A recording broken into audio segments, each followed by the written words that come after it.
presented by the Strong Blue Line Foundation and powered by Moose Ridge Coffee in Snake River Landing, Idaho Falls. Welcome to the podcast, where former San Antonio police officer, author, and pastor Tim Rupp walks you through real-life scenarios involving our police officers and digs into the depths of facts and opinions on each case. This is Cop Talk, and it starts now. I'm Tim Rupp in the Rev.FM studio here in Idaho Falls. Here with me is station manager Gary Austin. Hello, Gary. Well, hello, Tim Rupp. Gary, we have a guest today. We sure do. This is exciting. It is the end of April here, the 24th. We're getting close to the end of April. Yeah. And, you know, we have an election coming up next month. We do. And so we're going to talk about the primary election, and everybody that's in Bonneville County knows it. Primary elections in Bonneville County pretty much means the election. Right. So it really so does. we're gonna talk about it. We have a special guest here. Anyways, before we get to our special guest, we're gonna honor the officers who were killed in the line of duty on this date in history. And so the first, and I think I haven't mentioned this in a while, but these come from the Officer Down Memorial page. Mm-hmm. Great page. Got a lot of information in there. All the officers that were killed in the line of duty in America in there that we know of. Yeah. Are in there. So that's cool. Right.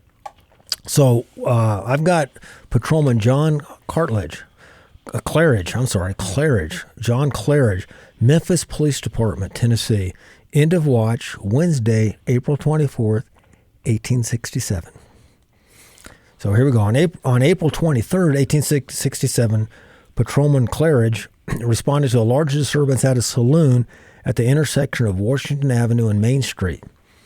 He and his partner heard a disturbance from inside the saloon that was well known to officers for having trouble while walking their beat. Patrolman Claridge and his partner found a slew of intoxicated men fighting inside when they arrived. Several of the men attacked Patrolman Claridge and his partner, beating them severely. One of the men fired a shot that struck Patrolman Claridge in the head. Wow. All the men fled the scene after the shot was fired. Claridge was brought to a doctor but died the following day. Patrolman Claridge was a Confederate Army veteran of the Civil War and had served with the Memphis Police Department for just 10 months. Wow. He is survived by his mother and two brothers, and he was buried at the Elmwood Cemetery in Memphis. 27 years old, Gary. That is so young. 10 months. I mean, he survived the Civil War. He was a veteran for the Confederacy, which makes sense. He's in Tennessee. Yeah, right. 27 years old.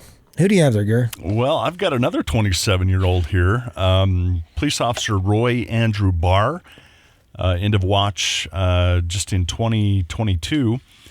And so Police Officer Drew Barr and other officers responded to a domestic disturbance, which we know oftentimes that's, doesn't always prove to be. Yeah, them are the dangerous ones. Well, good. They all are, but they are, yeah. So they responded to this domestic disturbance, and the officers encountered a man in the front yard who immediately opened fire on him, fatally wounding Officer Barr. The man then barricaded himself inside the home until committing suicide several hours later. So Officer Barr, he served with this was the KC Police Department of South Carolina. He was there for 6 years and was assigned to the K-9 Division. And he also served as captain with a volunteer fire department. Interesting, though, Officer Barr had previously been shot and wounded in the line of duty after being ambushed following a vehicle pursuit of a stolen vehicle. This was back in 2017. Good grief. So, this is a small agency. Yeah. South Carolina. He's a volunteer fire. I mean, he devoted his life to serving the public. He sure did. Yeah. Man. Yeah, shot and wounded 17 and then passed away in the line of duty. And he was served for 6 years. So he started when he was 21 years old. Yep. So pretty much his whole adult life. Mm-hmm. Man, that's terrible. I got this article. There's a real short article here out of Mississippi. A canine was shot. It said a canine officer has been killed, but actually it was a police canine. I don't know why they wrote it like this. That is funny. DeSoto, Mississippi, a police canine has been killed in a shootout with the suspect who was also killed.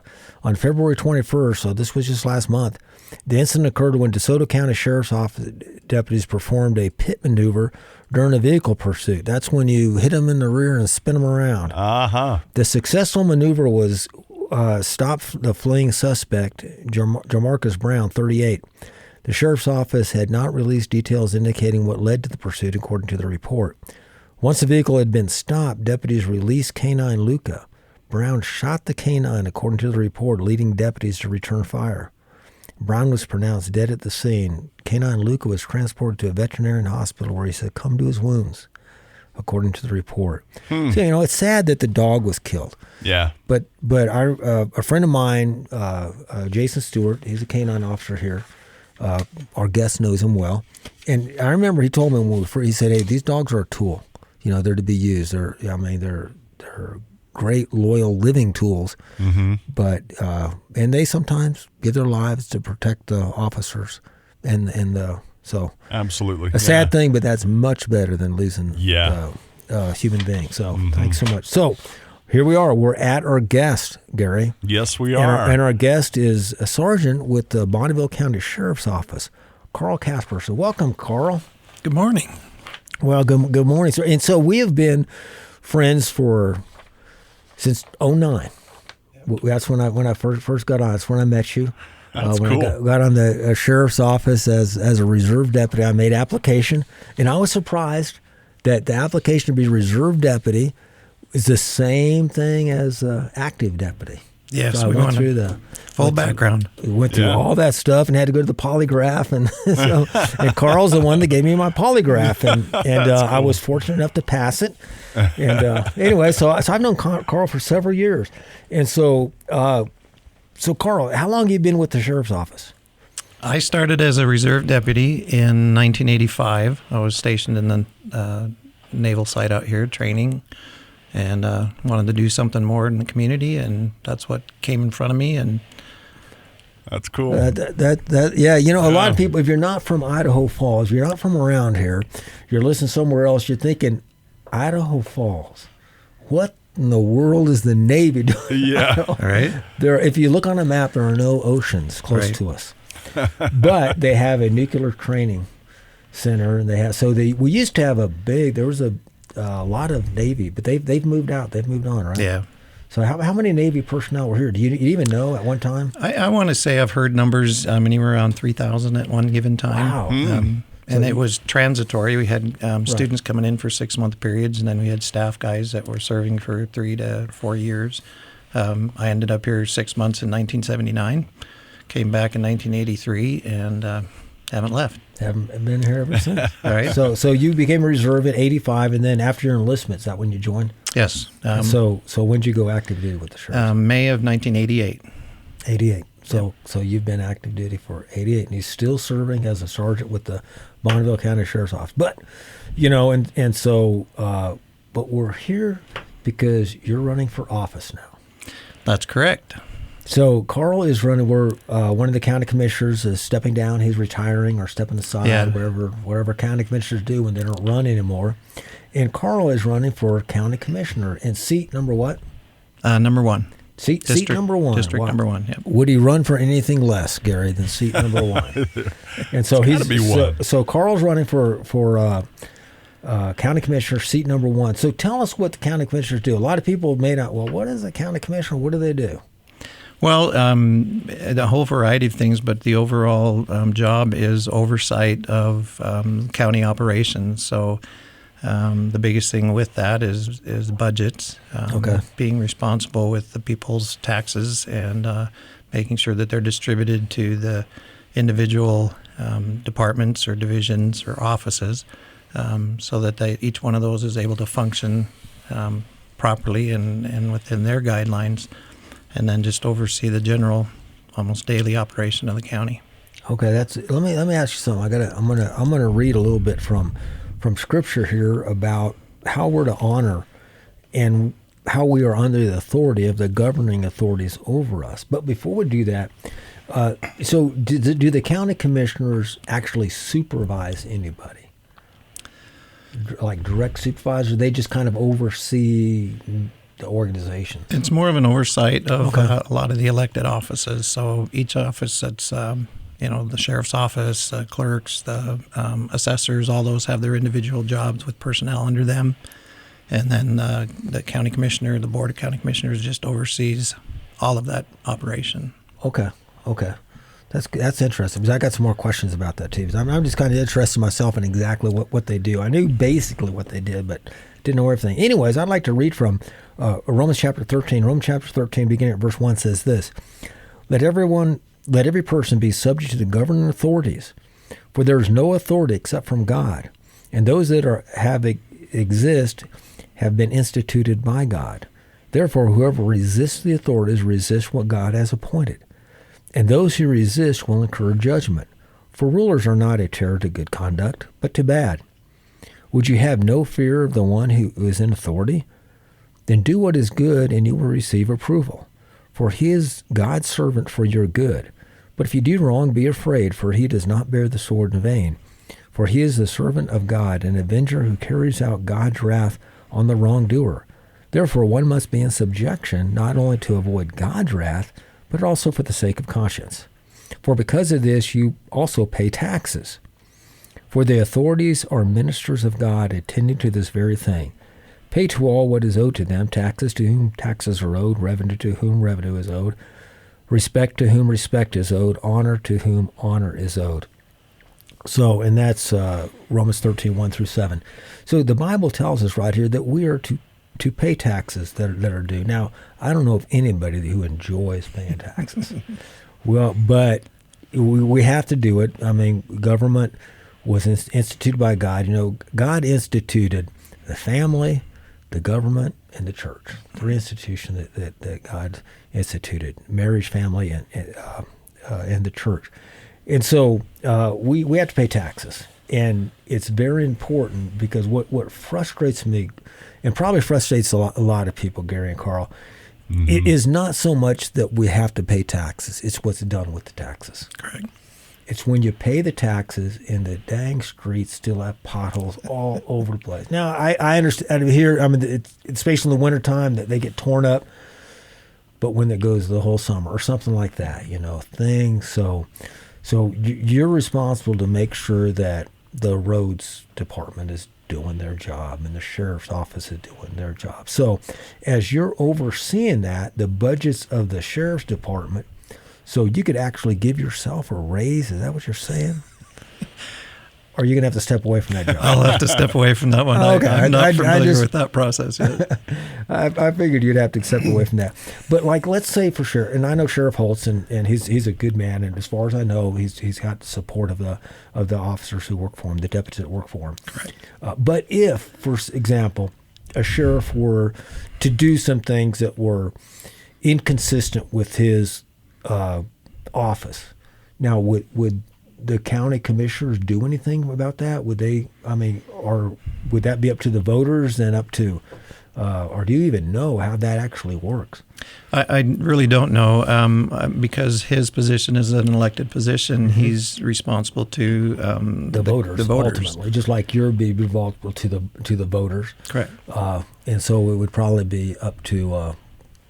It's kind of funny because it'd be other officers. If the sheriff did something that is illegal, then it would be up to, even a deputy could arrest him. A lot of people don't realize that a deputy could arrest the sheriff. You don't see that. I guess you probably do see that some places. I imagine it has happened. Usually it's you'd go to a state and somebody would overlook, or even federal. If a elected official is doing something nefarious in a local agency, usually you go outside the locale. Correct. You go to the state or even to the federal and make a complaint with them, and they have an investigation done. So it's a impartial investigation. Right. Anyways, but the main thing is, but the sheriff goes to you or to the county commissioners. If you're a county commissioner, he'll be coming to you and with his budget, and then you guys approve that budget. Correct. So who do the county commissioners actually set the budget for the sheriff's office, or do you? They set the budget for the entire county, so every one of the elected officials and departments has to submit their own budget request.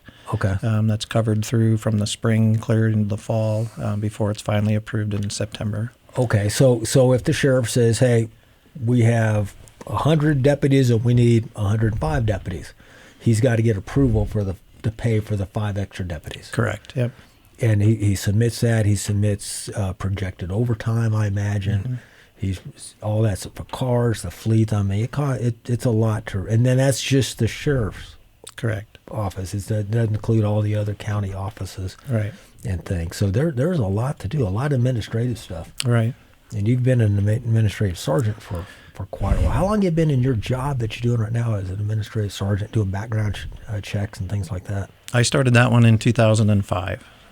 Wow. So you've been there for 20, almost 20 years doing that one particular job. That one job, yep. So you probably know quite a bit of people in the county, in the city, in the government. Yeah, I've had the honor of, in the different places that I've worked and different jobs I've had, of working with city police, state police, as well as other agencies and other divisions in the city, electrical, working with community organizations such as Civitans and Rotary and those other groups. So it's been a huge blessing to me to be able to work that and get to know all those people that also are servants.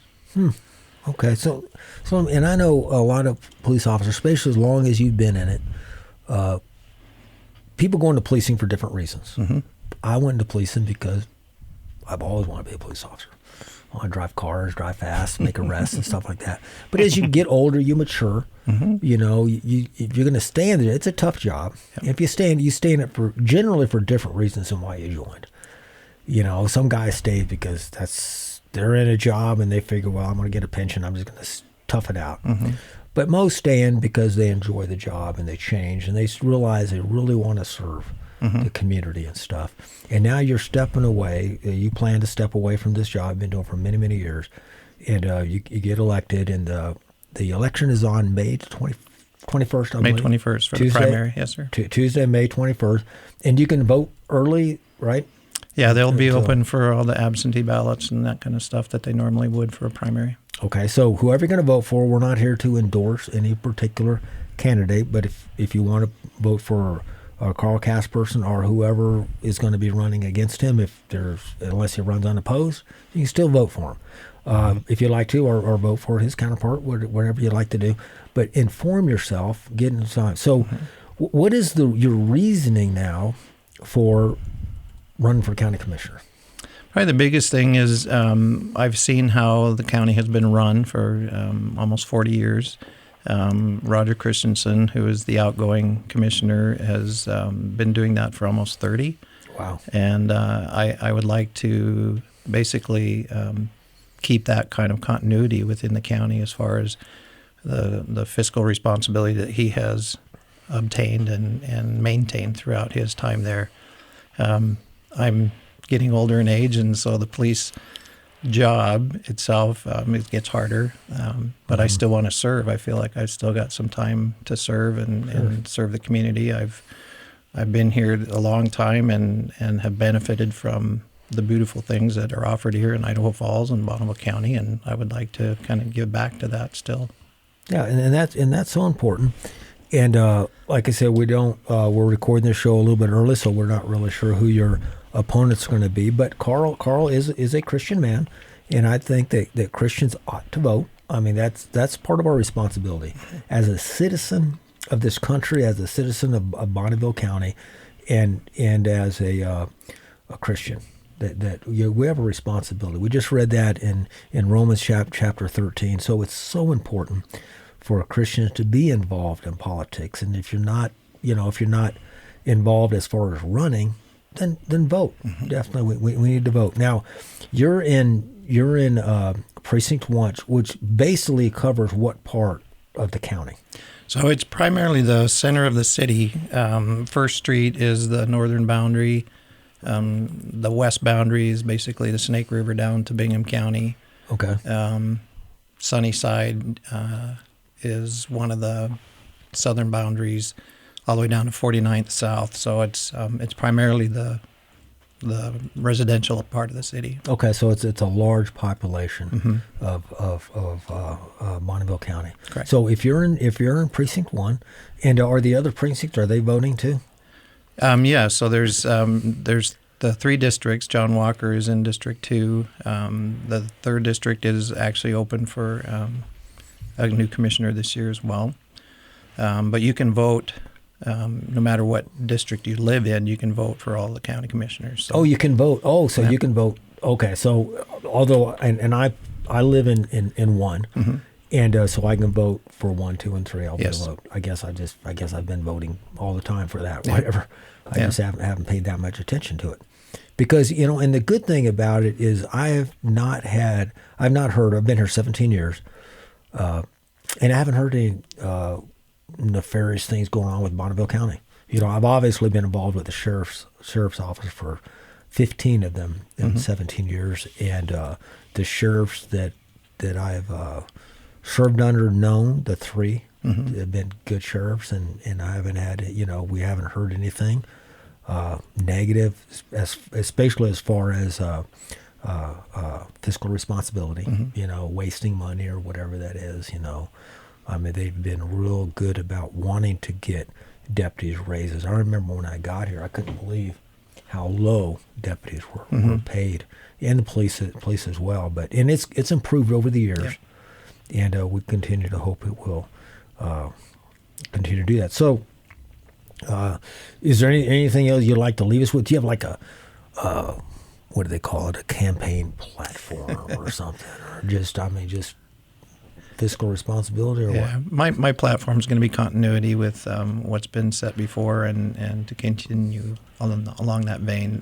Bonneville County is probably one of the most fiscally sound counties in the state right now, and that's due to the commissioners and all the department heads, the elected officials that have made that happen. So I just would like to be part of that. Okay, so get out and vote. We have Ken Walker. You said John Walker. John Walker. He's not running this term, so the other term would be Brian Reed, who's stepping down. Reed. So John Walker, his term is not coming up, right? And then Brian Reed, he stepped away, and so we got two to vote for. Yep. So Carl's running, and so whoever you like to vote for, but go out there and vote. Make sure our elections are coming. And it's some people say, well, I just vote in the general, local. It's the primaries are who elect people, because most people run Republican, and generally whoever gets Republican is generally going to be. But vote in both the primaries and the general elections. And there's so many other positions that are up for voting too. A lot of the precinct chairperson people are looking for new leadership in those precincts. So just your vote matters, so get out there. Yeah, get out there. Here it is. It's April 24th. So you got a little less than a month to research, look up in the news. You'll probably find these guys on Facebook, social media outlets and stuff. Get a hold of them and ask them where they're standing. Ask them pointed questions. Anyways, thanks so much, Carl. You're very welcome for being here, and I look forward to you maybe changing jobs, being county commissioner. And anyways, Gary, you have anything else for us? No, I'm just excited for this opportunity for Carl. I think that's really cool. Yeah, it is. And thanks for listening in. And you can catch Cop Talk on Amazon, Google, Apple, Spotify platforms. Thanks for listening in. If you have a topic question you want addressed on Cop Talk, please send me an email. You can email suggestions, questions, comments, or complaints to coptalk@therev.fm. coptalk@therev.fm. A thought from the good book today. I'll repeat verse 7. Pay to all what is owed to them. Taxes to whom taxes are owed. Revenue to whom revenue is owed. Respect to whom respect is owed. Honor to whom honor is owed. Thank you for joining us, and help us to make the thin blue line a strong blue line. Cop Talk is presented by the Strong Blue Line Foundation and sponsored by Moose Ridge Coffee in Snake River Landing, Idaho Falls. Questions and comments are always welcome by email to coptalk@therev.fm. Listen, follow, leave a review, and share this podcast on Spotify, Apple Podcasts, Amazon Music, or YouTube. And visit thestrongblueline.org to learn how you can be a supporter. Cop Talk is a Rev FM production, produced and edited by Gary Austin. Thank you for joining us on Cop Talk.